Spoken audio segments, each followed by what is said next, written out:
You talking? I'm going to waiting for the I want to share stream. this on my pages too. Yeah, get your stuff started. Waiting for How, this. how, how, how do how do I share it on my Facebook stuff? Is it pretty? I'm on the event right now. Just go to my page. Once it'll go Go to your live, page. Fly Navarro, and it's connect. Oh wow, we're already connected. We are fast today. Oh dear Lord, and we are back. Here I am, Fly Navarro, with the No BS World Tour. We're still waiting for one more page to hook up. I'm here with Shane Jarvis from Sport Fish Panama Island Lodge. You like it? I got it right this time. Did you notice that? Well, I, Yeah. I had to type it out underneath your name. So, if not, I'd be a mess. I'm talking to Shane about how he's going to share it on his page. If you go to my page, Fly Navarro, and it'll have a That's what I'm share. doing now. It's not doing that. I'm broadcasting. No, no, Man, no. I'm getting there. okay. Cool. One of your friends is asking, having issues. Is there another link? Do you know a Heather Lastu? We Who? are live now. People have been asking me all day long. You are like this legend. Everybody wants to talk to you.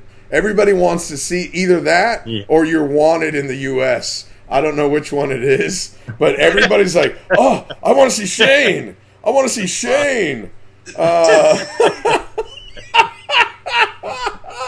I love it. Most people don't know what I look like. Well, now they do. I got Mike Zorzi. I have Dave all the way from Australia in the house. I love it. Guys, give me a second while I get all my pages up and running. I want to make sure I give everybody the opportunity to talk and ask questions. And don't forget to share this. Shane, have you shared this yet? Yeah, I'm doing it right now. Okay, we're working on it. Joe Shaden's in the house. I love it, Joe. Thank you for joining us. I'm opening up this other page. We're coming at you live.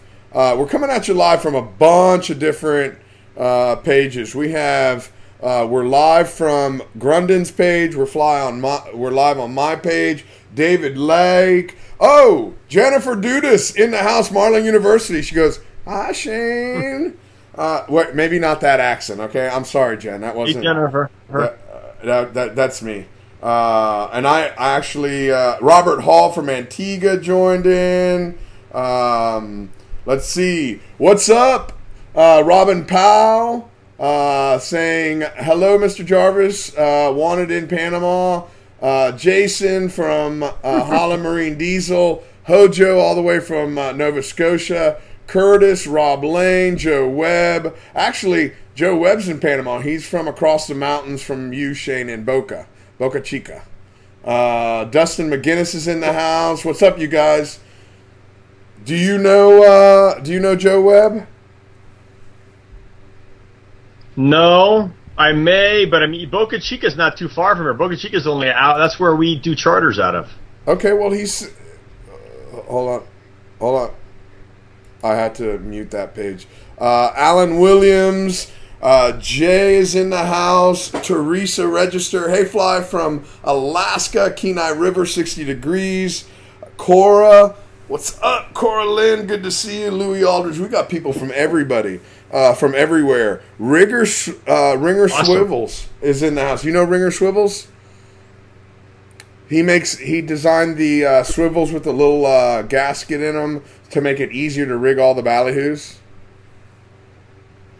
Not off the top of my head. You need to But check. I know what you're talking about. Yeah, you need to check them out. Mike Schmidt is in the house. Oh, wait a second. I got to Hey, lower Mike. my volume. So, first of all, let me introduce. I got Shane Jarvis again from Sportfish Panama Island Lodge. It's not that easy. For me, I made a mistake on the first day. That's why I keep correctly pronouncing it. Shane had to call me up. He says, "Hey, man, come on, bro. What's up? How about doing the real? You did it wrong. And you know what? I do it wrong most of the time, but I do it again. And I do it again. Bruce Jarvis, is that your dad? That's my dad, yeah. He's asking me, am I available to chat? I'm going to tell him I'm talking to your son. I'm talking to your son. That's a great part of this social media thing. We can talk, we can broadcast, we can do it all. And I'm also letting everybody jump in there. Hard to hear fly. I got it maxed out volume. Never mind, they were going to my AirPods. That's a problem. Let's see. Okay, that's what I like. Everybody's sharing all this stuff. Which page am I on here? Oh, that's my personal page. No, I got to get it to the other page because I got it. There we go. Agnes is in the house. Marlene Pookie's in the house. Robert from New Jersey. Matt Coffin. Okay, I just got to share these to a couple pages. Make sure everybody's watching. And then we are going to go and we want to talk about your place. I want you to tell everybody. Why don't we do this while I'm sharing this? Why don't you let everybody know where your lodge is, where in Panama, and so forth. So I'm going to let you get a couple of minutes and tell everybody who you are and where your place is located at. Okay, our lodge is in the Cherokee province of Panama. We're only about 30 miles from the Costa Rican border, so we're on the west side of Panama. The island that the lodge is on, Isla Paredes, is 10 miles off the coast, kind of southeast from the city of David, and near a coastal fishing village there called Boca Chica. Isla Paredes, the lodge, the island that we're on we're inside the Gulf of Cherokee National Park. It's a bunch of islands out there, undeveloped. We're on the biggest island, basically out in the middle of nowhere. The lodge is completely off the grid. Although we're only about maybe 15 miles or so from the city of David, from civilization, the way that the topography is out there, we're basically out in the middle of nowhere. So that's that. So okay, so we go ahead. No, please go ahead. No, we host groups out at the lodge. We've got a small boutique lodge. Not a real huge operation, but that's what makes our place so unique. Is we got a really nice house, a bunch of buildings out on the island, out in the middle of nowhere, completely off the grid. We run off solar panels and batteries and diesel generators. And although we are, completely off the grid out in the middle of nowhere, we've got all the amenities, air conditioning, hot water. We've got a trick internet antenna that gets us, relatively high-speed internet out there. So even though we're at a cell phone range out where we are, we've got this infrared line of sight antenna that points at another antenna 22 miles away on the mainland, and we can still get internet. So that's pretty cool. We run all our water comes from 3 different wells that we have out there. I don't know. I mean, wait a second. Okay, now we're going to take you down the road that I want to take you down, because you told us the one thing you missed. Do you have cold beer? Because a lot of people, when they go fishing, they want to. You didn't say nothing about a cold beer. Yeah, we got plenty of cold beer. We got ice machines to make the ice, to make the beer cold. Plenty of Panama Light. See, these are important questions, and I like the line of sight internet because I need to stay connected when I go places.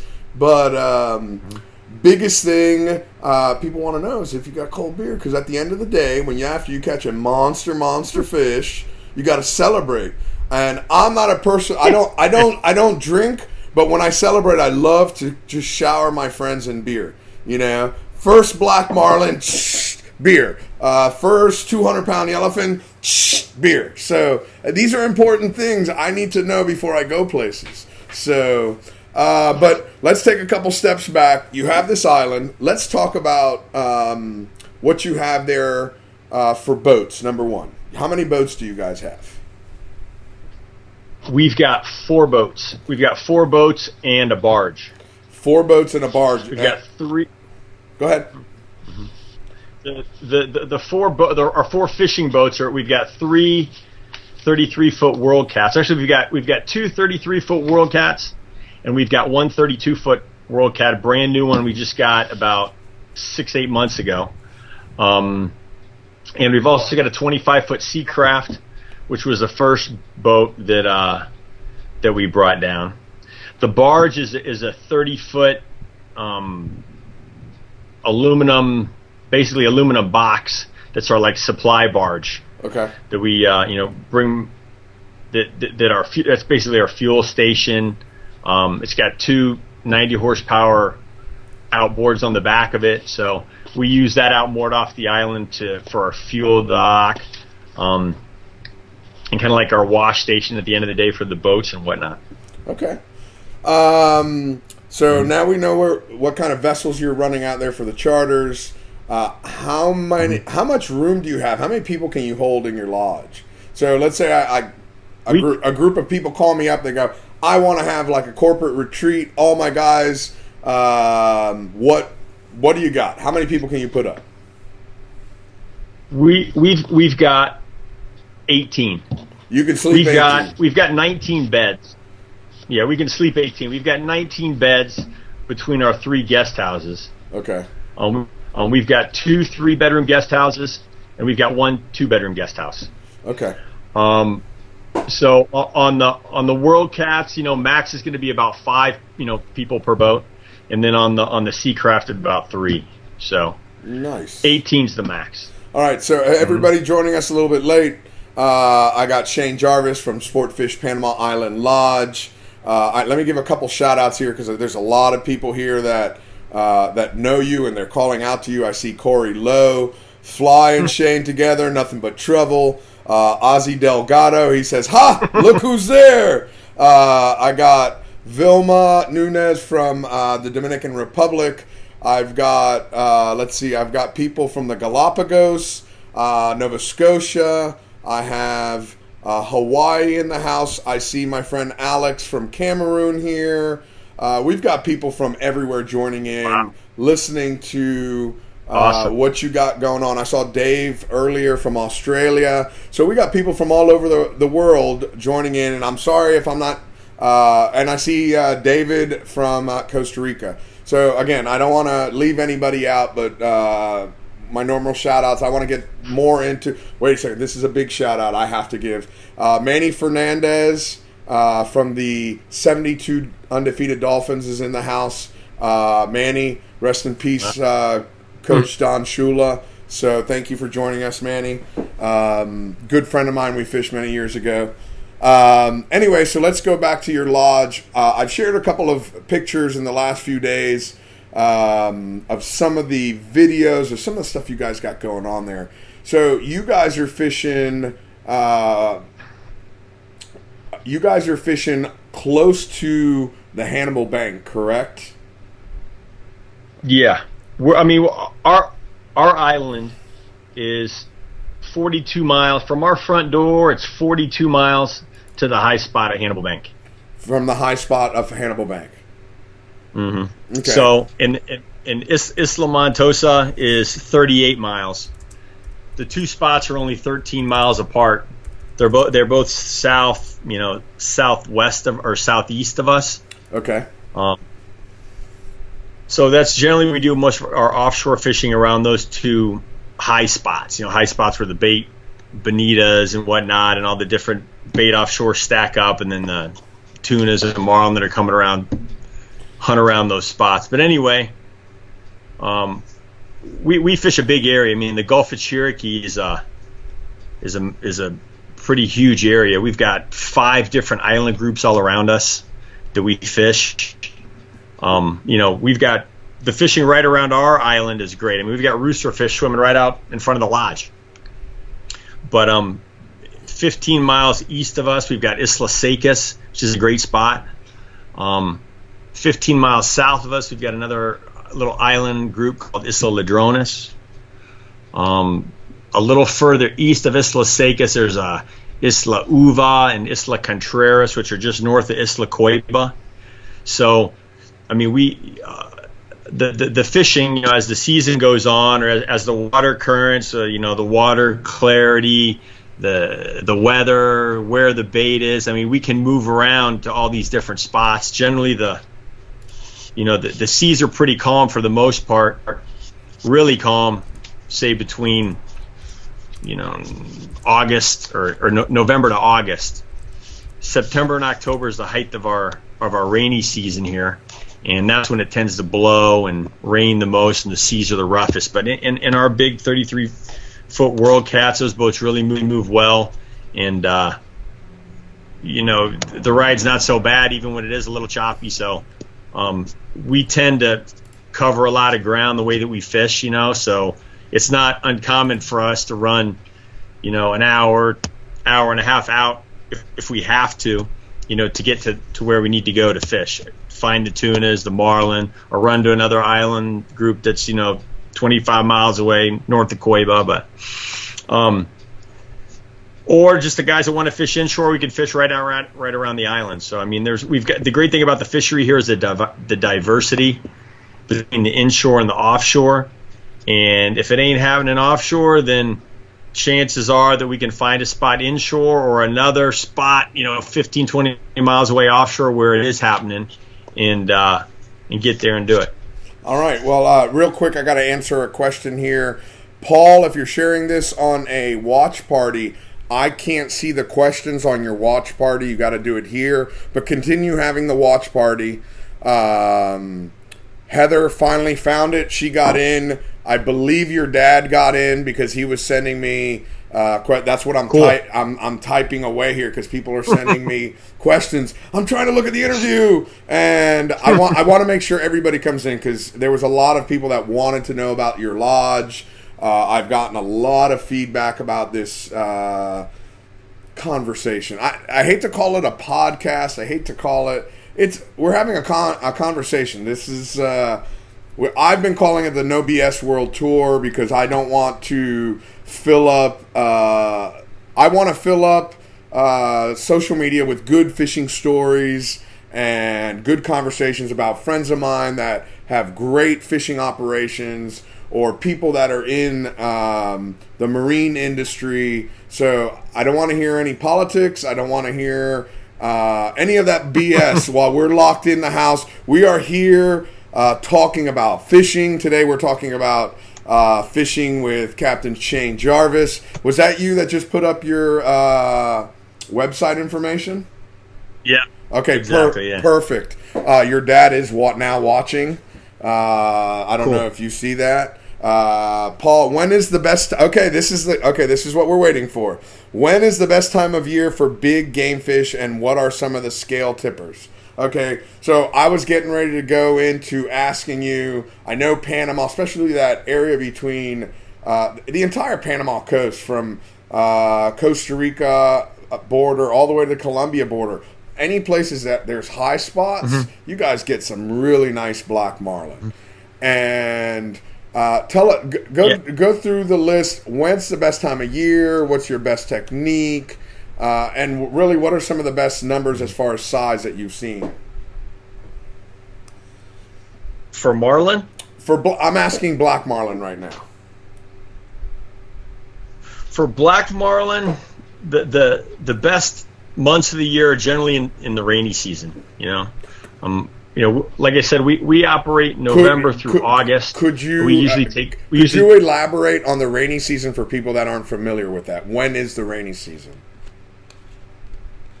The rainy season here is typically June through November. So the seasons here, it's either raining or it's not. Okay. So I mean, we really don't have change of seasons here like they do, up north. But anyway, usually start around May or end of May, June. It varies a little bit. we'll start to see some moisture. Well, I mean, right now, April, we'll see a couple days of moisture. And it'll be cloudy, sometimes late in the afternoon, and then it'll rain at night. And that usually happens, say, June through, I don't know, maybe November. And then September and October, it's really more intense. There's a lot more humidity around, and we'll have times where it may rain for 3 or 4 days in a row. Okay, so that's generally why we take the September, October months off. And then the wind associated with that weather is what makes the waves big. So that's why, it can be a bummer for some people to come down here and have to deal with that weather. So anyway, those months are great. Every month here is great to fish. But when people ask me about marlin, I tell them November through February, and then again, say June through August tend to be the best months. Why? Because the water's the coolest, being associated with the rainy season, and that's when the bait has the tendency to move and stack up on those seamounts, like those high spots at Hannibal Bank and Isla Montosa. I mean, it happens all at other times of the year as well, but those months, we'll run to the spot and we'll just see huge bait balls. You'll see bonitas popping everywhere, and some days you'll see marlin crashing, fish next to the boat. Anyway, those are the best months for marlin. Okay, November through February, and then again June through, say, August. So it's funny because I'm sitting here and Ozzy's like, I can answer that for him. August through October. Come on, Shane. I asked you what time it was, and you built me a watch. I like it. You want to let people know. A couple. Let's see. Yes, Heather's going down there for her trip number 3 with you guys in December. She's saying you have to go if you haven't gone. Yeah. Josh Wilkinson from Boaters. Hey, Heather. Okay, there you go. Heather was the one that was sending me the message. Hey, I can't get to the page. So now she's on the page. I got to give a big shout out to Miss Emily. Miss Emily, I think, is I can't recall exactly how old she is. I think she's 10 or 11. She is the daughter of a very good friend of mine, and she is. I remember when she was born, so I got to give her a big shout out. That's the next generation of fishermen now. Okay, this is how they get all their fishing information. They're watching it here. So, okay, I want to know, at your lodge, what is the biggest black marlin you guys have caught, and what is the biggest blue marlin you guys have caught? The biggest black marlin, 850. Okay. The biggest blue marlin, I would say, probably 600. Okay. Now, do you catch the majority of your black marlin live baiting or trolling lures? Yeah. Live baiting. Live bait. Okay. Live bait. We usually go out there to the high spot, like I said, the bonitas, the black skipjacks. We catch those and bridle those and use those for live bait. Just troll them around those high spots, troll them around where the bait is, and that's usually where the marlin are. We'll either mark them or see them, but it's uncanny how small of a spot it is out there, out in the middle of nowhere, that we can go and find the fish. If the bait's there, 9 times out of 10, the fish are going to be there hunting. Okay, so I've got another question here from Rob Lane. How many shots on blacks do you average per day during that peak season? I'd say probably 3 to 6. 3 to 6 a day. Average. That's shots. No, shots. Where we have a fish. Yeah. Where he comes up on the bait, he looks at it, he might take a swipe at it, not necessarily catch, but a shot. I want to throw a name out here. I see a Bono Van Nap. That's my dog asking for her walk, her nightly walk. It is 5:45 here in sunny South Florida. And I usually take her for a walk between 5 and 6, but we went a little late because your kids. So everybody knows we're all locked up in our houses right now. That's why we're coming together with this No BS World Tour. And your kids are doing all of their schoolwork via internet. So we decided we were going to go live a little bit later so that you had 100% good Wi-Fi connection, and it is really good. But my dog doesn't know that I am talking with you live. My dog is like, hey, what about me? You love me, don't you? So, let's see. Cindy Moreland. Cindy, send me a private message. Jose Reyes, Fly, checking in from Capos. Anyway, so did you, that name, Bono Vanderkamp? Yeah, Bono. Yeah. He was supposed to be there this week. His dad are from Amsterdam. Yeah, they were supposed to be here this week.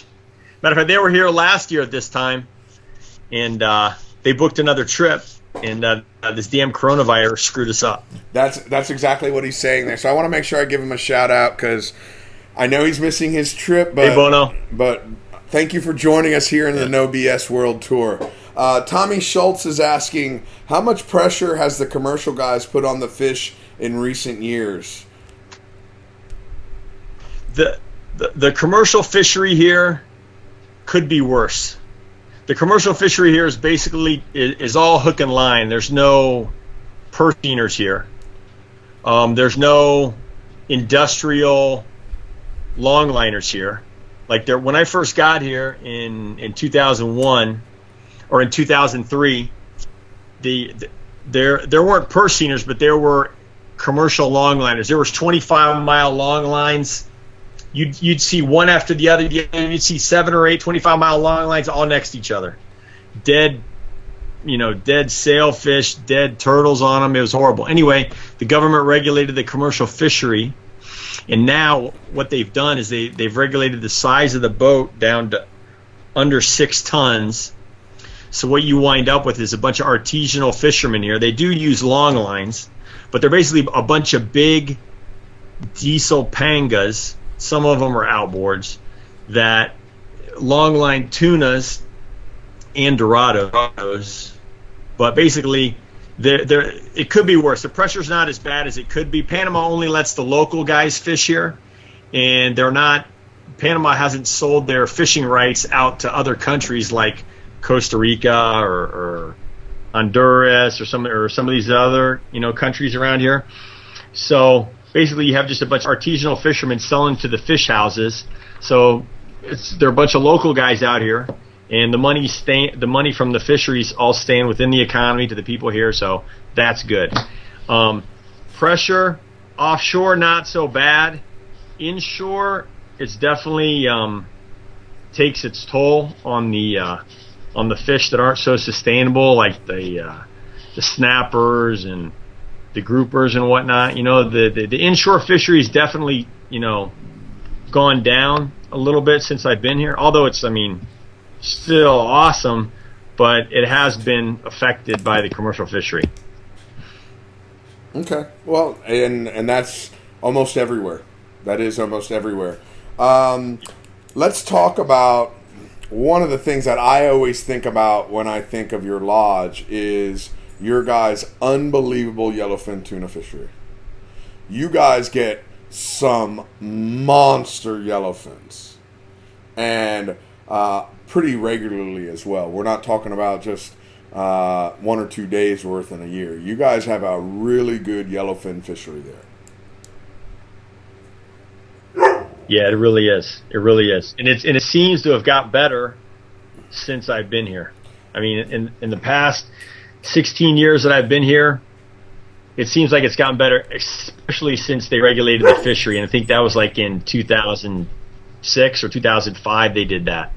But anyway, the tunas are here year round, and just over the past maybe 4 years, it's really gotten good. Since we had a couple of those El Nino, La Nina years where the water temps were really high. Uh-huh. And that kept the bait out of here. Because what happens every year is there's kind of like around March or April, the cold water current that pushes up, that Humboldt current that pushes up over here, it tees right into Panama. And every year, the tendency tends to be for the bait to start pushing way up into the Gulf where we are around March or April. The water cools down, the bait moves in, and then all these huge pods of porpoises move up in, feeding on this different types of mackerels and goggle eyes and blue runners and you name it, triggerfish, whatever. And then the tunas are in tow. The tunas are following these porpoises, and we go out there and find these huge pods of porpoises and basically fish around them, And that's how we get the tunas. So, Heather... The tunas... Go ahead. No, please, go. Go ahead. No, the biggest tunas the biggest tuna we've ever got is about 300 pounds. That was a couple years ago. We don't tend to get the super huge cows like they get in Mexico, but we get quantities of fish that tend to be anywhere from, say, average probably, say, 50 to 120 pounds, but just huge schools of them move up in here. And mostly between, say, April and June tends to be the thickest. Between April and June. And really, anytime you have a yellowfin over 200 pounds, it's a nice fish. It's a nice fish. And a lot of people are shooting for that 200-pound yellowfin. And then 300 pounds and 400. Now, you're talking about a different animal there. And but 200 pounds, kind of that mark that people are looking for. And Heather just posted up that on her first trip with you, she caught a 220-pound yellowfin on day 2 out of 5 days of fishing. Yeah, we got lucky. I'd rather be lucky than good. I'd rather be lucky than good. Yeah. Now, is most of your yellowfin fishing that you're doing with these big yellowfins, are you live baiting them? Are you trolling? What exactly are you doing? We don't do a whole lot of trolling. I mean, we resort to trolling. Like I was getting ready to say again with the marlin. We'll fish plastics. We prefer to fish live bait. Okay. For almost all our species. Okay. Now, when we have to, sometimes you can't get bait. Sometimes it ain't happening, whatever. Then we'll go to the plastics, like with the marlin, and we'll get bit, and we get a lot of fish that way too. Some of our clients prefer to troll with lures over live bait. Anyway, when it comes to the tuna, live bait, but we fish with a lot of blue runners or green jacks. We catch them around the island. We take them offshore with us, or we'll find a log or something floating offshore. We'll sabiki that and catch whatever on that. But tunas are a finicky animal, so sometimes you can have tuna swimming all around the boat. You pitch a live bait in front of them, and they won't eat. It's just sometimes you have to find. You got to do whatever works to get them. Sometimes they'll only eat the goggle eye. Sometimes they'll only eat the blue runner. Sometimes they'll only eat a bonita. Sometimes they eat everything. Most of the time, it's blue runners is what we're using for live bait, or a green jack. The West Coast guys call them, or a hardtail, like down in Texas and Louisiana. But a lot of the times, we chunk them with chunks of sardine. Okay. So we'll get like the commercial guys do here. So the commercial guys buy the flats of sardines, the 30 or 40 pound flats of sardines that all the commercial guys use from Japan. Okay. And that's what they use. That's what they use to chum the tunas up with to get them, interested. Anyway, the biggest fish we've caught have been on just a tiny little chunk of sardine this big, and that's 9 times out of 10 is what we're doing. That's how you're going to get bit. Is just run out in front of the school, get the chunk out in front of them, throw a handful of chunks out, and just if you mark the fish, usually you're going to get bit. Okay. Now, do you get anybody that likes to come over there and popper fish? Throw stick baits and poppers to try to catch? Oh, yeah. Everybody does. Everybody does. And we do that. We do that a lot as well. So anyway, when we run out and we find an area of tunas, we'll basically what we're just running out in the open ocean. We'll see a big area of porpoises moving. And what we try to do is try to get in front of them just to present the bait in front of them, wherever maybe it'll be a a live bait, bonita. So we'll run the boat, get in front of the porpoises. We kind of guess the general direction they're moving, pitch that live bait out in front of them to see if they eat. As we're doing that, somebody will be up on the bow of the boat pitching a popper or pitching a swim bait out in front and trying that as well.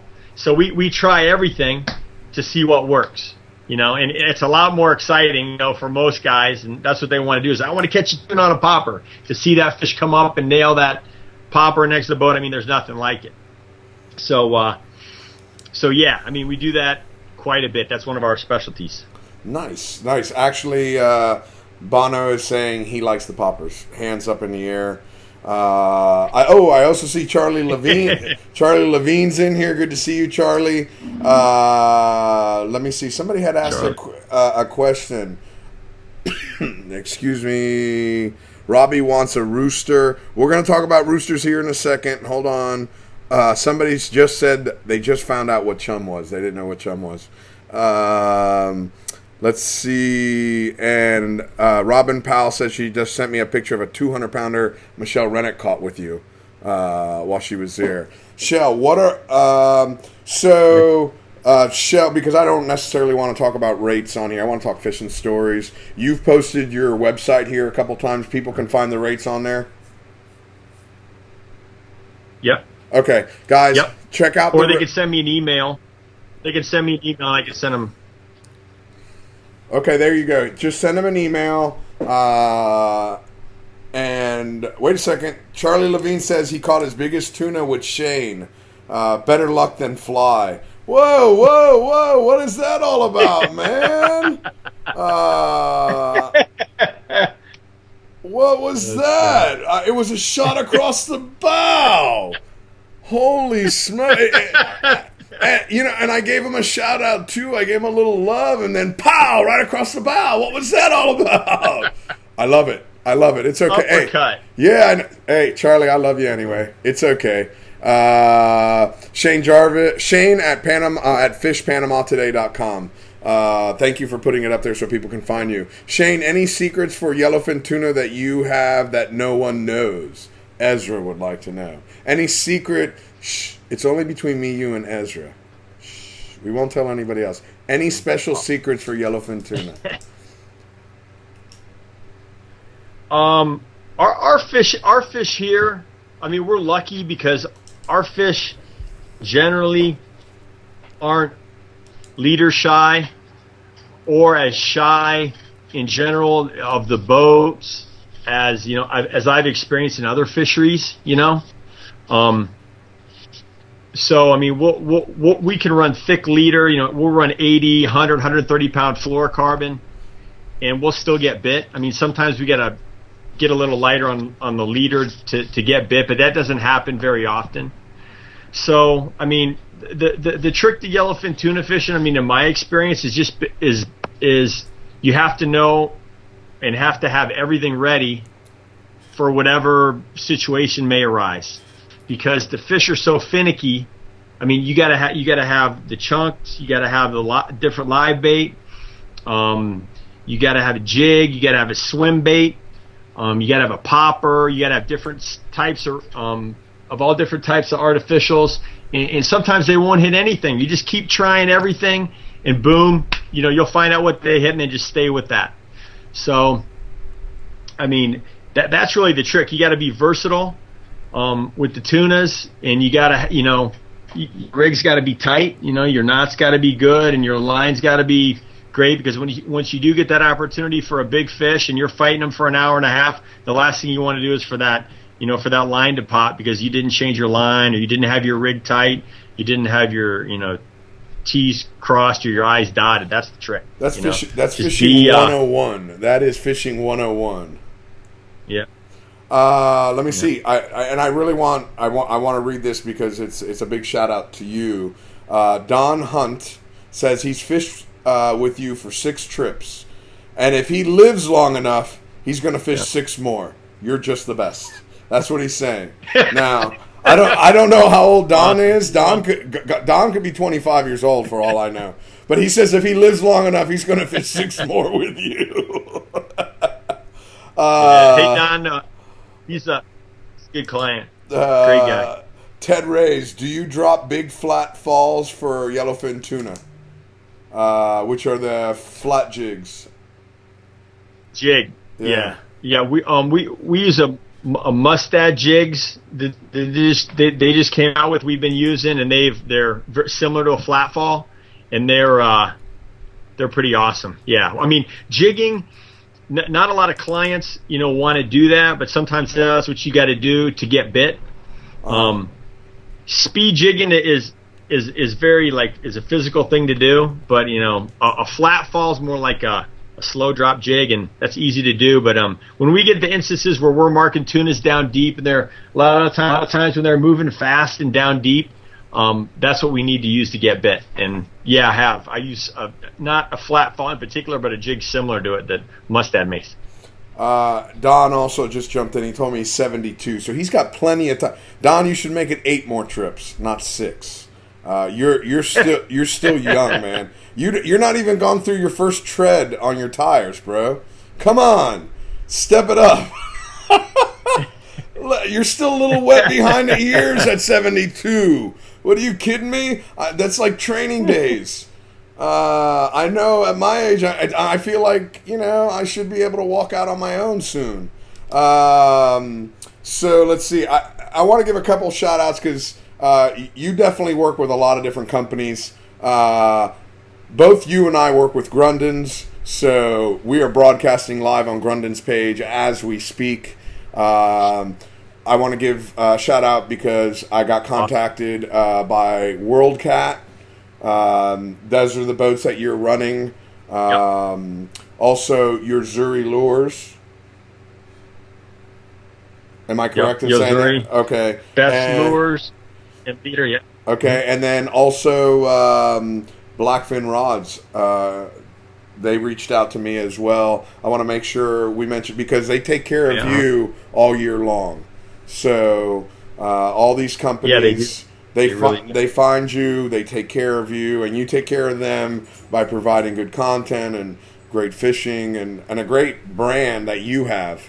So that's a big thing. Thanks, man. And we all do this together. People don't understand.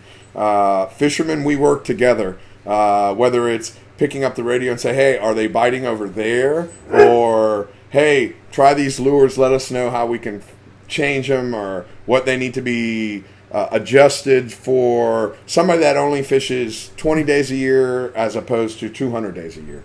So it's really important when you're working with companies.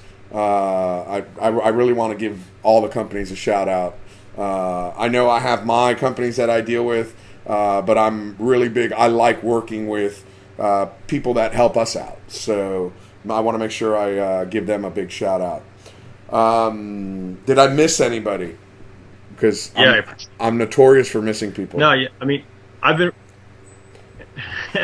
I've been really lucky to make some really good contacts with some great companies, and that's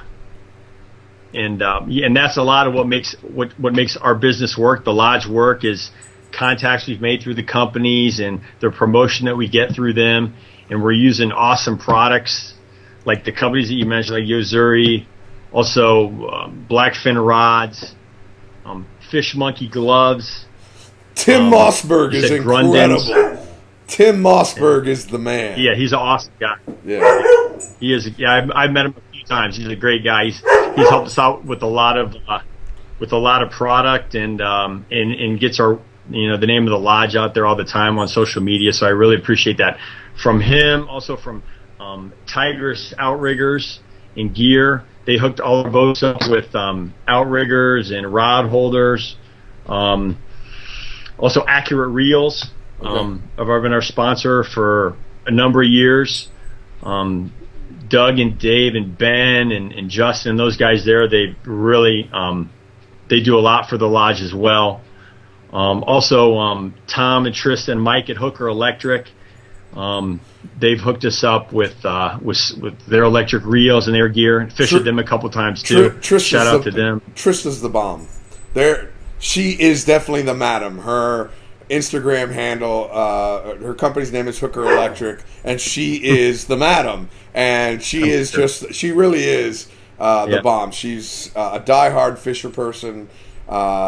Always takes care of all her clients. I know she's a sponsor of my worldwide swordfish tournament. No. Trista's awesome, and she listens to what fishermen want. Yeah, they were supposed to. They were, matter of fact, they were supposed to be here. What is it, next week or a week after next? But because of this COVID-19 stuff, we had to cancel the trip. Maybe we should do like another one of these with her, so we can talk about. We can have like a virtual fishing time. We'll do it right here. Include Facebook World. Everybody that's joining in. Everybody has had some great questions so far, which I love. It's really big for me to read the questions and make sure everybody has the opportunity to ask you the questions. It's a unique time in our life where we have the technology where people can reach out, ask the questions, and we can answer them, or you can answer. I'll ask them, but we can ask them real time, and they don't have to wait weeks, days, or wait until it's published. Bono asks, when do you expect to go out fishing again? I'm going to leave that one 100% on your lap, because I know you guys have some more restrictions than we have here. So go right ahead. The government, we've been on lockdown here in Panama for I think 52 days. Or a real lockdown. We can only leave the house for 2 hours, 2 days a week. So unlike, I know it's been in the States, I mean, at least you can go out of the house and go to the parks and drive around. Here, we're on lockdown. And they've got checkpoints every, few miles. And if you get caught, out, violating the quarantine, then they'll take you to jail. Anyway, the government says that they're going to open up the country. They're going to lift the travel ban on May 22nd. And then Copa Airlines, which is, one of the national airlines here, is going to start flying again on June the 1st.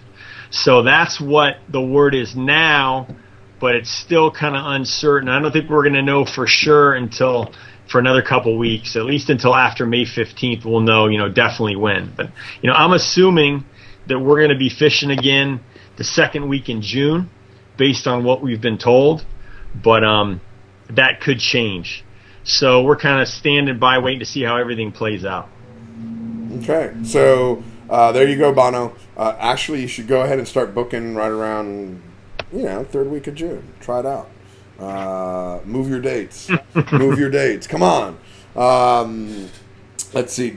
Is there? I'm trying to think if I missed anything. I'm watching people fly. What was your first big fish, and at what age? That's a personal question, but my first fish, I was 6. I caught a Jack Crevalle, little guy. But my first real big fish, my first blue marlin, I was 20 years old. Caught it during the Mid-Atlantic 500. So if I was 20, that was 1993. So I just dated myself. Damn it. What about you? How old were you when you caught your first, or part of your first blue marlin? Who, me? Yeah, I'm asking you. I'm not talking to the dog. The dog's talking to me. I'm talking to you.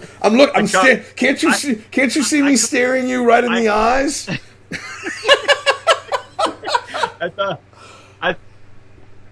I thought you were talking to him. Anyway, my first blue marlin I caught with my dad off of Bimini, and I must have been about 18 years old. Okay. 17 or 18 years old on my dad's Phoenix. That was the first blue marlin we got to the boat. The first marlin I can ever remember is off of Fowey Light down out of Key Biscayne. My dad used to live on the Miami River. We used to go out of the Miami River, and I was a little kid. And I was probably 14 or 15 years old, and we hooked a marlin. I don't know what kind of marlin it was, but I'll never forget that. My dad had a little center console with a Suzuki outboard way back in the day. This must have been like 85, something like that, before I got out. Yeah, right when I went into high school. I remember my first encounter with a blue marlin. I was 17, 18. I was off the martini glass off of Boynton. And we were catching a bunch of little chicken dolphin, and I decided I'm going to put one down to catch a bigger dolphin.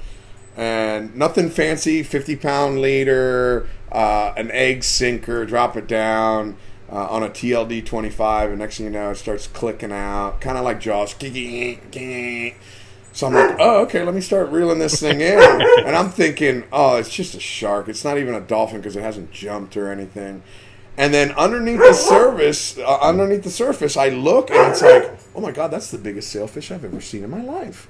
And and I wasn't that old. I was 17 years old. This thing jumps, and I'm like, dear Lord, I think that's a blue marlin, because I had never seen one before.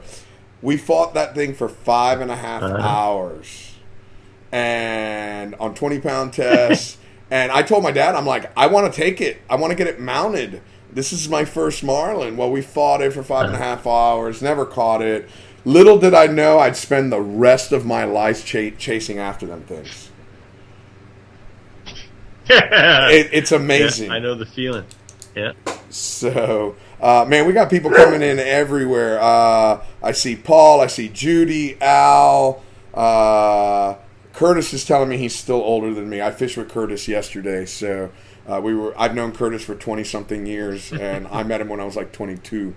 But he's 52, and he looks every day of 62. So, see, that's what happens when I get the microphone. I can say whatever the hell I want.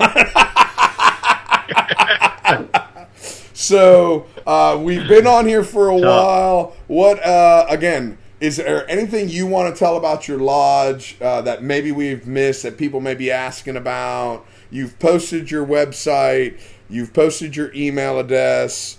Wait a second. I have a question from the audience. Heather wants to know, how's sail fishing in December? A possible catch for my trip? How's sail fishing? Real good. That's December, January is when the sailfish are moving up towards Costa Rica. There's a lot of them around that time of year. Okay, Heather, there you go. Really good chance, Heather. Really good chance. Peter Grosbeck just joined in. Maybe bring some value. Bring some value. Bring a fly rod. Catch one on a fly. Peter Grosbeck. Matter of fact, Peter's the one that brings me to ballyhoo. Actually, Peter just said, had a great mothership trip with Shane last December, January. Phenomenal time. His World Cats are great. Yep. So, Peter, I'm shooting for Thursday. I want to get Peter on here and talk about his trips back in the day when he ran the Ocean Pacific. Peter, and I hate to use the word because I'm not trying to date him in any way, but he is a living legend. He did a lot of stuff before we had the things that we have nowadays. He was traveling all over the Pacific with a mothership operation before we had boats with all this range and sat phones and EPIRBs and any of this. I mean, we're talking about paper charts and carrier pigeons and that kind of stuff. Okay, that was a little bit of a shot, Peter. Sorry about that.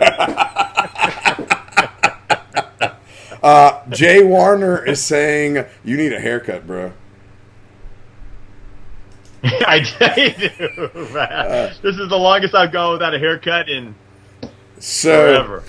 I actually got a contraband haircut the other day. Somebody came down to the dock and cut a few of our hair. My hair literally looked like this the other day. That's how bad it was. It was like, what is that on your head? You got like a spider on your head. But and it's funny because my barber texted me the other day. He says, hey, the barbershop's opening up on Monday.